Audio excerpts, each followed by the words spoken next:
नमस्कार। आज के इस विश्लेषण में हम 2026 के वेस्ट बंगाल असेंबली इलेक्शन के बेहद नाटकीय और तेजी से बदलते लाइव नतीजों को डिकोड करने वाले हैं। ये चुनाव सच में पूरे देश की नज़रों में है और आज जो नंबर सामने आ रहे हैं वो बंगाल की राजनीति में एक बहुत बहुत बड़े बदलाव का इशारा कर रहे हैं। तो आइए सीधे ग्राउंड जीरो से आ रहे नतीजों का एक निष्पक्ष विश्लेषण करते हैं। लेकिन आगे बढ़ने से पहले इस आंकड़े पर जरा गौर कीजिए। 92.93%, मतलब ये कोई आम वोटिंग नहीं है। करीब 6.5 करोड़ 30 लाख से ज़्यादा वोटर्स बाहर आए और अपना वोट डाला। ये अपने आप में एक बहुत बड़ा रिकॉर्ड है। इतना बड़ा टर्नआउट दिखाता है कि इस बार चुनाव का स्केल कितना विशाल था और दांव पर कितना कुछ लगा हुआ था। तो आइए इसमें थोड़ा डिटेल में चलते हैं। ये जो ट्रेंड हम देख रहे हैं, ये सत्ता में एक बहुत बड़े शिफ्ट को दिखा रहा है।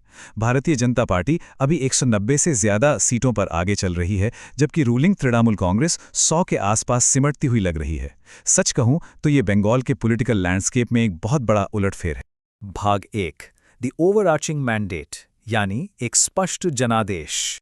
इस बदलाव की विशालता को समझने के लिए एक बेसिक मैथ याद रखना जरूरी है। बंगाल में कुल 294 सीटें हैं, जिनमें से 293 पर चुनाव हुए। सरकार बनाने के लिए जादुई आंकड़ा क्या है?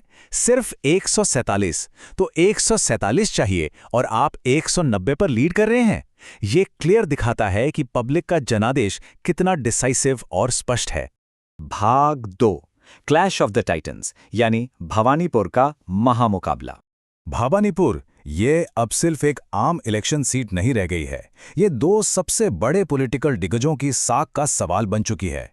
एक तरफ टीएमसी चीफ और चीफ मिनिस्टर ममता बनर्जी हैं और दूसरी तरफ बीजेपी के कदावर नेता शुभेंदु अधिकारी। इस टक्कर का नतीजा जो भी हो, इसका असर इन दोनों ही लीडर्स के आगे के सफर पर बहुत गहरा पड़ने वाला है। आइए आगे बढ़ते हैं और देखते हैं कि ये मुकाबला कैसे आगे बढ़ता है।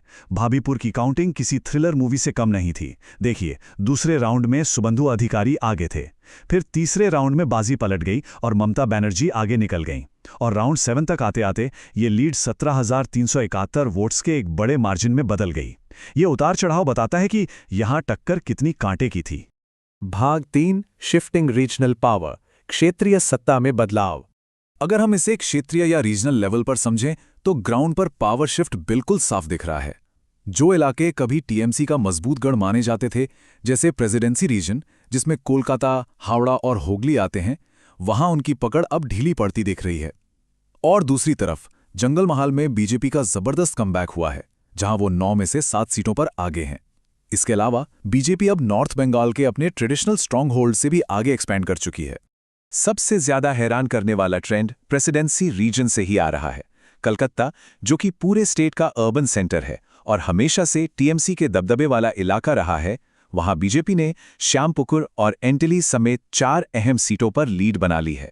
ये शहरी वोटर्स के बदलते मूड का एक बहुत बड़ा इशारा है। और जंगल महल की बात करें तो झारग्राम में बीजेपी की शुरुआती लीड काफी सिंबॉलिक है।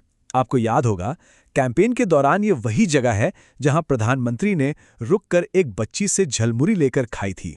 तब ये बात काफी चर्चा में थी और अब देखिए, वही जगह इस पूरे रीजन में एक बड़े पॉलिटिकल शिफ्ट का प्रतीक बन गई है। अब जाहिर है, ऐसे माहौल में दोनों खेमों से स्टेटमेंट्स तो आएंगे ही।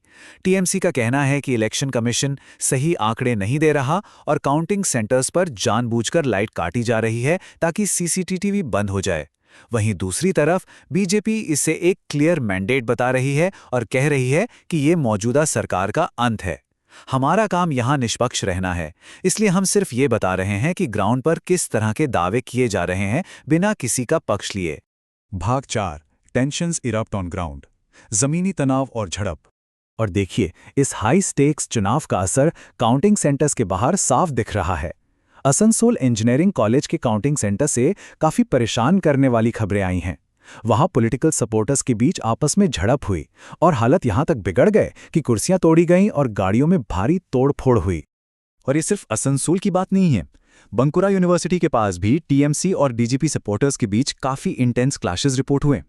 सिचुएशन इतनी आउट ऑफ कंट्रोल हो गई थी कि भीड़ को हटाने और शांति बनाए रखने के लिए सेंट्रल फोर्सेस को वहां आकर फिजिकली इंटरफेयर करना पड़ा और लाठीचार्ज तक का सहारा लेना पड़ा। आखिरी भाग, भाग 5, द पॉलिटिकल सिग्निफिकेंस, इसका सियासी असर। इन सभी आंकड़ों और ज़मीनी हालात को देखने के बाद हमारे सामने एक बहुत ही बड़ा और अहम सवाल आता है। बंगाल में पावर का ये जो इतना बड़ा शिफ्ट हो रहा है, इसका मैक्रो पॉलिटिकल लेवल पर यानी राष्ट्रीय राजनीति पर क्या असर पड़ेगा? अब इस आंकड़े के बारे में जो सबसे दिलचस्प बात है वो ये है कि इन नतीजों ने देश के नक्शे पर रूलिंग पार्टी के दायरे को कितना बड़ा कर दिया है।